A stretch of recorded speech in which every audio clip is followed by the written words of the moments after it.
learn and improve our community and improve our care, but also to see each other outside of our offices. I know how tough it can be and isolating when we're all in our own offices and we don't get to see each other. So this is the once a year that we get to socialize, have some good food, and learn some few topics. So without further ado, I will get started. So I'm Dr. Wallace Wang. I want to thank Gilead for sponsoring this talk and also talking about Venlidi, but also about the long-term treatments, considerations for appropriate adult chronic HBV patients. So obligatory side, non-CME, sponsored by Gilead Sciences. So this pill, it's a yellow pill, different from the other pill that's blue. This is about 8 millimeters in diameter. It's a nucleoside analog reverse transcriptase inhibitor, and it's indicated for treatment for hepatitis B and compensated liver disease. One of the important safety indications is about if you stop treatment, you can have a severe exacerbation of hepatitis B. So if any patient decides to stop taking the Venlidi, it's very important to have their LFTs monitored for a series of several months to make sure they don't have any flares of hepatitis B once they stop. Also, it's not, let me find the laser on this. Also, in patients with HIV, this is not indicated for mono treatment for HIV. So make sure that when patients are co-infected with HBV and HIV, that there's no safety and efficacy for treatment for HBV, HIV co-infected patients, and that you should check for HIV before you start treatment for any of your patients, but also to get infectious disease involved because this is a more complicated type of co-infection. All right. Some other stuff to be aware of is in patients who are taking Venlidi, to be aware of patients can have some renal impairment, such as acute renal failure, proximal renal tubulopathy, Fanconi syndrome. So if patients have some kind of dysfunction in the creatinine or GFR starts to go down, I would definitely stop the medication. Some patients with impaired renal function, or if they're taking nephrotoxic agents, are also increased risk for renal dysfunction. And if you see something that looks like renal dysfunction, Fanconi syndrome, stop. Patients can also have lactic acidosis, hepatomegaly, steatosis in patients who are taking TAF, tophi alpha-9, but as well as even the older medicines, ethanolamine, disoproxil fumarate, that we know as very. So burden and treatment. So I find a couple of these slides very interesting. So more than 2 million people in the U.S. have chronic hepatitis B infection. Only about 600,000 are diagnosed in the U.S.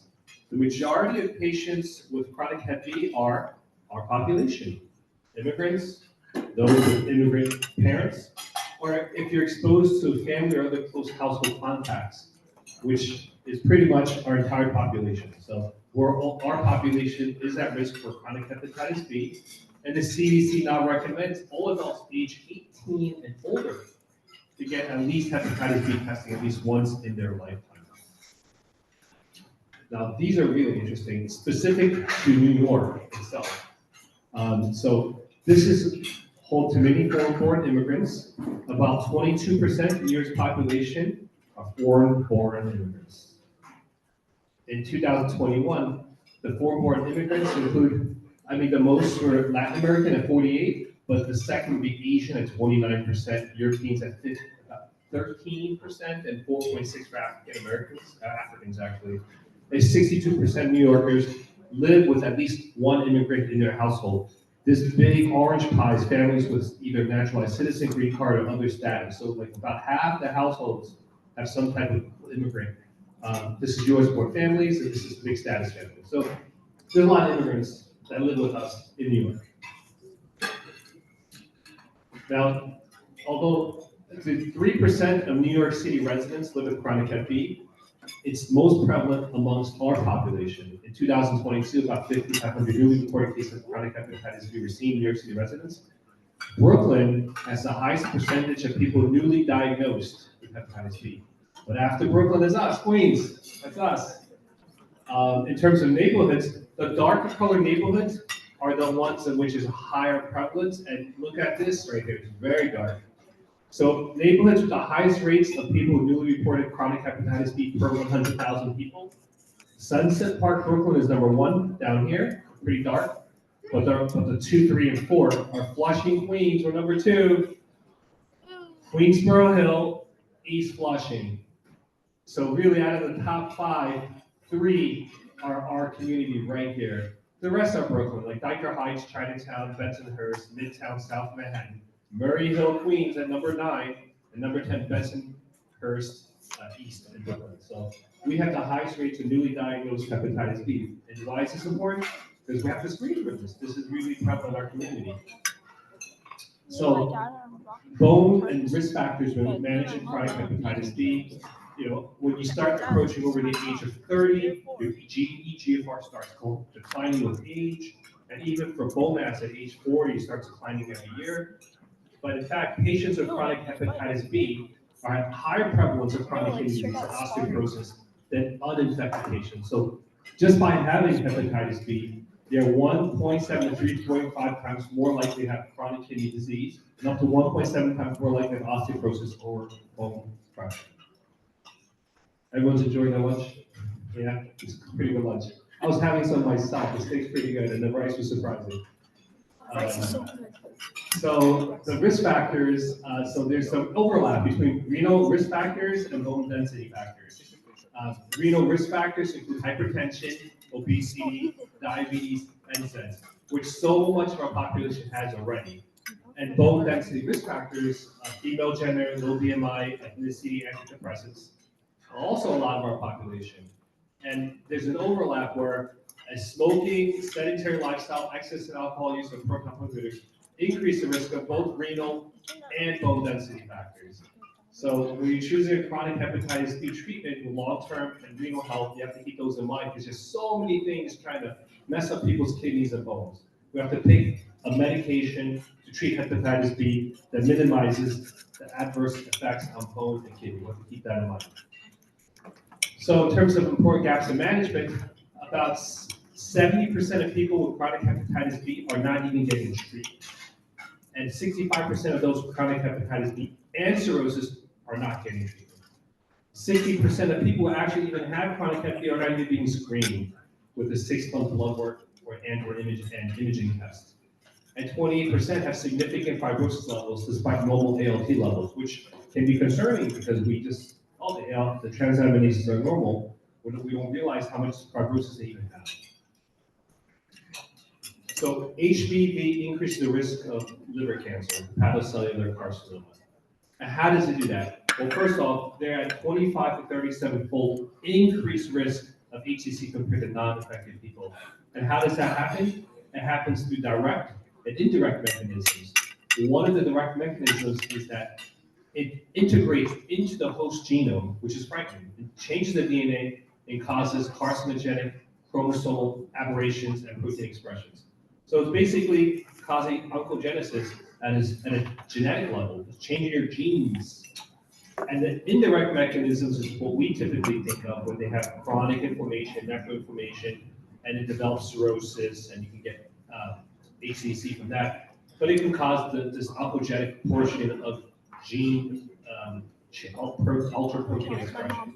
20 to 30% of adults with chronic hep B will develop complications such as cirrhosis and possibly HCC. So it's a very important topic for us. And HCC can occur in any phase of hepatitis B infection. So one of the important things to note is that you don't have to have cirrhosis and hepatitis B to get HCC. So anyone with hepatitis B can potentially get HCC. So that's really important because you can develop liver cancer or hepatomas at any phase. So it doesn't really matter if you have cirrhosis or not. So it's really important to know. So important thing to consider in the treatment guidelines is that the major societies have really developed treatment guidelines that are, you kind of are develop HCC outside of the treatment guidelines. And you'll see a lot of that occurring in all the societies, the Asian Pacific American Study of Liver Disease, or the American Association of Study of Liver Disease, or the European Association of Study of Liver Disease, EASL, AASLD, the major liver societies, you'll see that there's a significant proportion of blue, which is liver cancer developing outside the treatment criteria. So that's why it's even more important for us to be vigilant in screening. So the mechanism of action of pharmacokinetics. So Benliti, or tenofovir alafenamide, so it's stable over time, meaning that there's a 75-fold increase in plasma half-life in vivo. Why is that important? Because it's stable over time. The dose is really good. Systemic exposure, it's actually almost 90% less exposure throughout the whole body, which minimizes the side effects that it can incur, such as bone loss and renal dysfunction. And the drug dose is 110 because TDF is 300 milligrams, right? Benliti is 25. So it's a 90% dose reduction because it's such a great medication for lower systemic exposure and more efficient delivery. It only needs to be 1/10 of the dose because the older medicine, 90% of it goes to the kidneys, right? Only 10% goes to the liver. This goes strictly to the liver. It's more targeted, and that's why it's a lower dose. They're both enough.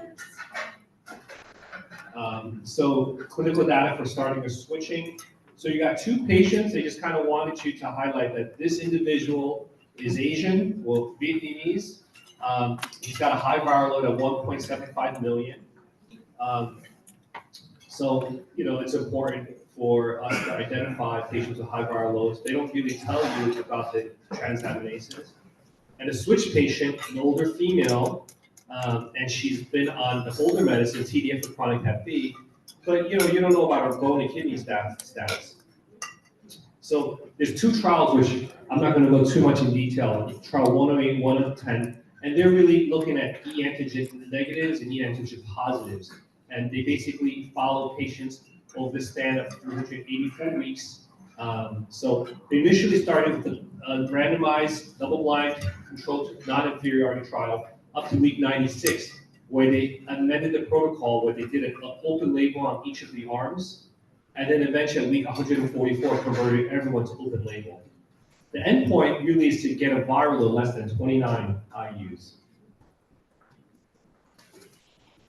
The baseline characteristics of the population, they look like me, right? Basically, people in their 40s that are male, that are Asian, look like me. That's what people look like in the study. 75% of the subjects were treatment naive, and 30 to 40% of the patients had osteopenia or osteoporosis. So it's important because this is real life. A lot of our patients have this osteoporosis. So they're showing that at the for the viral load, the endpoint of less than 29 IUs and ALT normalization, you'll see at week 48, 144, that each one of the trials, right, 108, 110, 108, 110, that they are basically, the blue is Benliti, the gray is the older medication, the TDF, that they are similar. In fact, it's actually inferior, it's superior, and the trial 110, E antigen positive, it's a little bit even better. If you look at ALT normalization, the blue, the Benliti, is even better than the older medicine at week 48 and 144, each of those. It's basically saying that it's comparable, not better than TDF. And same thing, long-term viral suppression of Benliti after 8 years. So this solid blue is just patients who have been on Benliti the whole time. And this is dark blue is when they were switched at 144 weeks. The light blue is when they were switched at 96 weeks. And at each of those, they show stability at keeping the viral less than 29 all the way up to week 384, which is 8 years, which is great. Long-term ALT normalization, same thing. The dark blue is the Benliti, which shows that it's stable over time. And even the trial when they switched over at week 144 and they made it open label, everyone ended up being on the Benliti. It showed that the Benliti is able to keep it, even if you switched over eventually, able to keep it at a very good ALT normalization for up to 8 years. What's new to the data is actually regression of compensated cirrhosis through 8 years. So the bottom, these are patients with F2, F3 for validity, and these are people who are a TDF, F2, F3, and the lighter blue is the less like fibrosis. We're just talking fibrosis, right? F0, F2, F3, F0 to F1. You'll see that there's more improved for validity. You'll see that there's more patients that digress or retract from F4 to F0, F1, and then they retract from F4 to F2, F3. So this is much better than TDF. This is at year 3. And even at year 8, you see even more regression. The darker blue shows that they regress from F4 to F2, F3, and the light blue is from F4 to F0, F1. So you see a greater proportion of people who've been able to at least have significant improvements in cirrhosis. I don't like the ladies. And same thing for fibrosis. You'll see that at year 3 and year 8, you'll see that for validity itself, there's better regression or improvement of fibrosis in the blue part compared to the TDF, the older medication. So you can regress in cirrhosis and halt and improve the progression of fibrosis with the newer medication. They're just here showing that there's they didn't use a FibroScan test or liver biopsies to check the fibrosis level, but they used a FibroTest score. They're not sure of the significance of the changes in the FibroTest score, and they didn't really present that information for them. So they're just kind of giving you some of the baseline information for the serology for the double-blind phase. They're just showing that for S antigen loss or conversion, it's comparable validity to TDF. Same thing that you see here, that most of the numbers are fairly comparable. They switched over. There's 0% resistance up to 8 years in both of these trials, in treatment naive and treatment experienced subjects. So that's why it's really important to start thinking, oh, is there resistance? Is validity not working? And the 8-year data shows that there's no resistance. Adverse events, I always look at double digits with adverse events. So, patients had headaches, upper respiratory tract infections, abdominal pain, very non-specific. The single digits are really just anyone can have any of these things. But the percentage in which they actually stopped or discontinued was 1.6%. And it was the same as with TDF, 1.6, 1.6. And then up to 8 years, there's a 1.6% incidence of HBV observed in both trials. And they're very comparable, but validity was actually a little bit less at 1.4 compared to TDF. Here, these are showing that the decrease in EGFR for validity in blue is a lot less than with TDF. Both at week 96, week 144. Long-term safety effects for validity, it's that the changes in GFR from baseline is fairly consistent, stable. While meanwhile, you see for initially with the TDF ones, it's actually a bit lower. When they switch over to TDF, they actually had improvements in EGFR. Regarding bone safety, and there's a lot of charts, so I'm not going to go too detail. So these same things, blues, those are validity. There's decrease in their bone, the bone mineral density, the BMD, and there's worse with TDF over time compared to validity.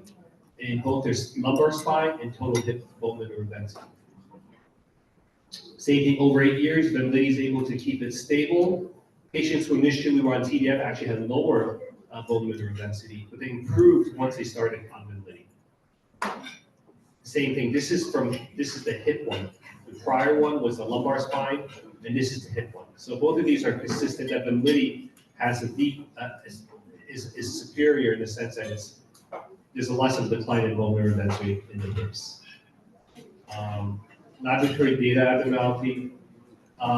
They had really not much difference between the TDF and the validity. Just same issues here. No significant real changes. Serum lipids, they had a little bit decrease in the HDL compared to TDF, and the LDL is a little bit higher. That's the only difference for serum lipids tests. So case discussions regarding the Vietnamese American gentleman who is 31. So he he's an occasional drinker, and father recently shared his chronic HBV status after being diagnosed with cirrhosis. So they started him on Venlidi. His viral load initially was 1.75 million. ALT was elevated at 61, and he had improvements. So what happened to him after treatment? At year 1, his viral load went down to 800 IUs, and then eventually at 8 years became undetected. His ALT normalized as well. His eGFR stayed pretty consistent, and the fiber test score had improvements. So, and for her, our female, 52-year-old female from Nigeria, one of the things that they didn't tell us about initially was that she had some bone loss, T-score minus 1.7. So she's someone who switched over, and she had some improvement in the bone score, the T-score for the bone, and viral load ended up being undetectable. So for someone who has risk factors for bone loss, you may want to consider switching over so they don't continue to have bone loss. Other safety things, any kind of renal dysfunction, you can consider stopping, so this is the side effect. Also, Venlidi can ramp up, any medicines that ramp up the cytochrome P450 can cause an overdose, so really try to minimize these medications, carbazepine. I don't know if we prescribe those anymore. You have barbital, phenytoin, rifampin, and St. John's wort. Those things can decrease the concentration. So if it ramps up the cytochrome P450, right, it will have less efficacy. That's dosage administration in specific populations. So test for HIV before you start, and also make sure to see the correct meaning clearance or glucose or protein.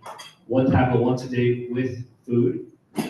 Not recommended in patients who have less than GFR, less than 15, or patients and who are not receiving chronic hemodialysis. If they're on hemodialysis, you give it to the medication after dialysis on dialysis days. Not recommended for decompensated patients, decompensated cirrhotics, child Q, B, or C. So for patients with general renal impairment, there's really no dosage adjustment. It's really anyone with a GFR greater than 15 can take it. Anyone with end-stage renal disease less than 15 who are getting dialysis, a mild hepatic impairment, child QA can take the medication. Specific populations, they studied only 89 patients, age 65 and older. They didn't really observe any differences in efficacy. And for pregnant patients, so there is a registry that tracks all the side effects in general, and they found that there is no difference between Venlidi with the background rate of 2.7% of birth defects in the U.S. reference population. So it's really not seen to cause anything greater than what you see in the baseline population. And you can save up to $6,000 annually with no monthly limit. This is a shout out to Doris and Will, because if any of your patients have any issues getting the medication, please speak to them. They have a ton of resources, whether it's through patient support programs or even specific pharmacies that can facilitate the approval of getting your patients Venlidi. Because we all want to get our patients the best drug, but the question is, how do we do it? And a lot of the times, it's the insurance that prevents us. There are ways, so definitely talk to Doris and we'll get you ways to get the approvals. Thank you very much.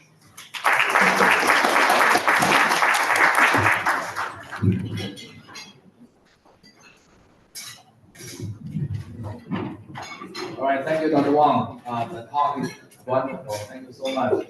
And also, I want to thank you, Gilead Science, for your very generous talk for our event. Thank you so much. All right, so we are going to move to our